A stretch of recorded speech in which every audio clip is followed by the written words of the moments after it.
The fishing village huddled in a sheltered cove, with a row of palm trees along the shoreline and a forest of boat masts in the harbour. Villa Ercole lay on a spur of land above the beach, screened by oleander bushes. Years ago it had been painted the same pink as the oleander, but this had faded in the sun, and Gerald, in his nicotine-white trousers and wine-splashed shirt, wasn't the sort to bother with redecoration.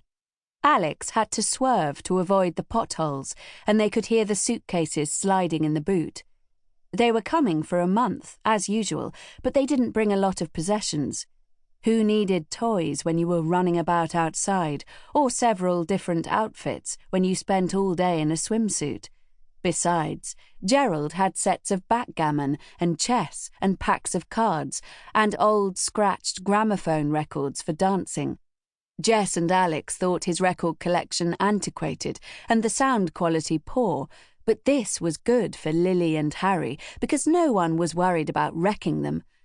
Villa Ercole was the sort of place where you could run completely wild without getting into trouble, and Dolly was the best provider of sweetmeats and pastries that Lily had ever come across. Harry wound down his window and shouted. Alex played a fanfare on the car horn. Dolly came rushing out in her black dress, though she wore an incongruous flowered overall on top of it, which Lily was pleased to see because it meant she'd been cooking. Jess unwound herself from the passenger seat and spread out her arms, towering over Dolly, who was closer to Lily's height. Dolly's real name was Addolorata, after Our Lady, not the Madonna with the Christ child, but the grieving mother whose son had died on the cross.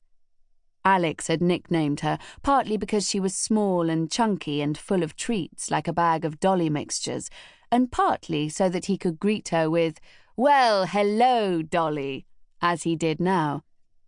"Every year," she told them, planting kisses on their cheeks. "I hate it when you go and I think, can I wait until you come back? And here you are again, and the year has passed quickly after all." She had been with Gerald for so long that her English was good, though her accent was strong. "It's 11 months, actually," said Harry, and she laughed and chucked him under the chin. Then Alex squeezed her in his bear hug so that her toes were barely touching the ground. "You smell delicious," he said. "Cinnamon cannoli," said Dolly, blushing because Alex always made her blush.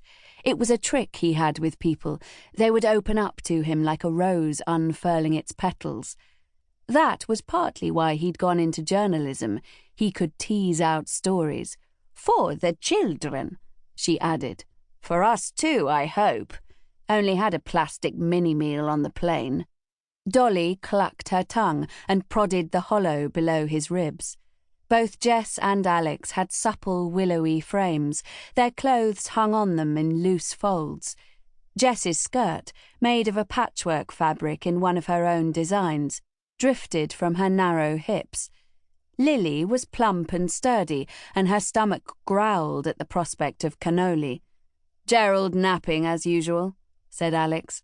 "Tsk," exclaimed Dolly. "I tell him this is special day. Don't have too much wine at lunch. Does he listen to me? Figurati." Gerald and Dolly were always criticizing each other. She despaired because he wouldn't look after himself properly, and he complained that it wasn't her job to boss him around. Why didn't she just get on and cook his favourite dishes? And she would shout that he never appreciated her cooking anyway. When he'd been smaller, Harry had sometimes been frightened by Gerald and Dolly's quarrelling, but Jess had assured him it wasn't because they didn't like each other. Lily understood that in Sicily it was considered insulting not to join in an argument and give as good as you got. The performance was exhilarating. "Though you and Alex don't yell," she'd pointed out, and Jess had smiled serenely. "No? Well, we agree on a lot of things, I suppose, and that's how come we enjoy doing stuff together, isn't it?"